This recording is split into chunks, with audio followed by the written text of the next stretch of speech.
Hey, what's up guys, it's Uncle Kobe, and wow do I got some sick ass Black Ops 2 news for you. Just a couple hours ago, some pretty awesome information was leaked, basically showing every map that will be in Black Ops 2.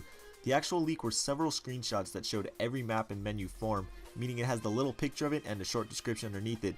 Anyways, these got me really excited, and I'm sure you will too, so let's get right into it. Alright, so the first thing I want to point out is on the left side of the menu, you can see Standard, DLC, and DEV.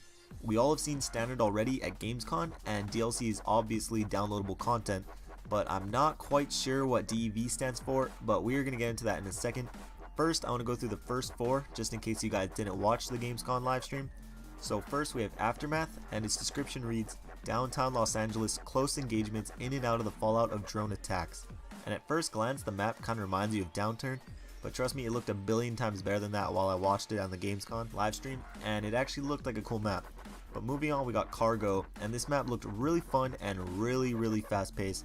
It says part of Singapore, good for close quarters engagements and verticality, and that's absolutely right. There's a lot of close gunfights. However, there are also a lot of places to get into higher vantage points over people, and also worth mentioning, every now and then a huge crane comes down and moves a crate to somewhere else on the map. But next we have Turbine, and honestly I thought this map was really weird and awkward to play because it was really big, but it seemed like a small map, like it plays like a small map.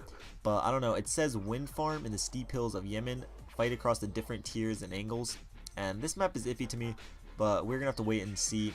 Next we got Yemen, and I barely saw any gameplay from this map, but it kind of reminded me of how Bootleg played from COD 4. But its description is urban streets of Yemen, tight alleys, and close quarters engagements. And now we're going to move on to the DEV maps. Whatever that means, I'm not totally sure yet, but first we got Carrier, which is a Chinese super carrier, open engagements on the deck with great close quarter fights throughout the hull. So I'm guessing the top will have like little cover and a lot of gunfights going on down below, but the first thing that came to my mind was, I wonder if on Domination, one flag will be up top, and if you can get your enemies spawning up there, you can just unleash your score streaks over and over on them. And but anyways, next we have Drone, a hidden drone facility in the heart of Myanmar jungles. Not sure if I said that right, but anyways, great long engagements down the center, fun close quarter fights throughout the facility. And I can't tell much about this map. I've always disliked jungly maps, but that's just me.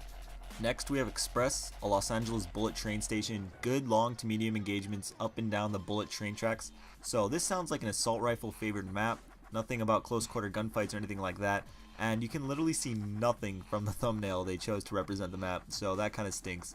But moving on, we have Hijacked, luxurious super yacht, frantic yet controlled close quarters engagements, and the first thing I thought of was Lookout on Modern Warfare 3. It's one of the DLC maps, I believe it's one of the face-off maps. It has that one side with the higher levels and the vantage points, and you fight to control that. Probably a lot of a spawn trapping on this map too. But next map is Meltdown, a Pakistan nuclear power plant. Battle for control of the nuclear cooling tower and the surrounding facilities. From the pictures it looks like a lot of buildings, and it seems like a very multi-level map. Multi-level maps usually encourage camping to control the higher level, but we're gonna have to wait to see how it plays. Next we have Overflow, and I see Invasion from Modern Warfare 2 when I look at the picture, but it says Peshawar, Pakistan, great urban engagements in the flooded streets, and that's basically what Invasion was. I'm hoping you can't go in all of those buildings that you can see in the pictures, but other than that, it looks like a good map. Next we got Raid, and this looks like it's going to be a rather small map. It says fight through this hillside mansion in the Hollywood Hills, hectic close quarters engagements, and that just screams a crazy ass time if you played in Ground War. I personally hope so, because I don't know, that's always fun, just having a billion people running around in such a small area. But next is Plaza, rundown section of Panama, great close quarters engagements and tough chokes to fight over. From reading this, this map seems that you rely heavily on map control, controlling those choke points, and I think those are the funnest maps to play personally. You can really dominate the other team if you play as a team.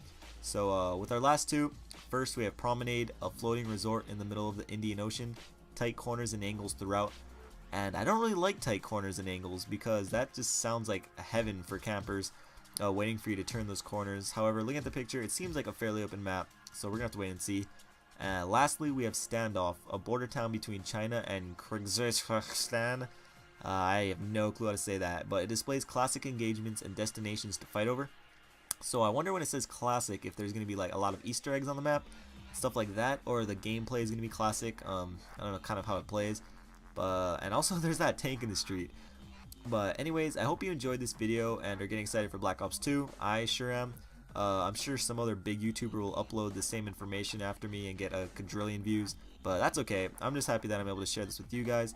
And if you're happy too, please show it with a like. And also, still no one has guessed my favorite Pokemon on this week's giveaway video. I left a little clue laying around there, so go back to that video and leave another answer in the comments. Even if you did already, I don't care. You get unlimited guesses now. I just want to give something away on Saturday. Lastly, leave a comment down below what you think about these maps. I think they look awesome, but who knows until it's out. I'm Uncle Kobe. I'll see you tomorrow. I love you all. Peace.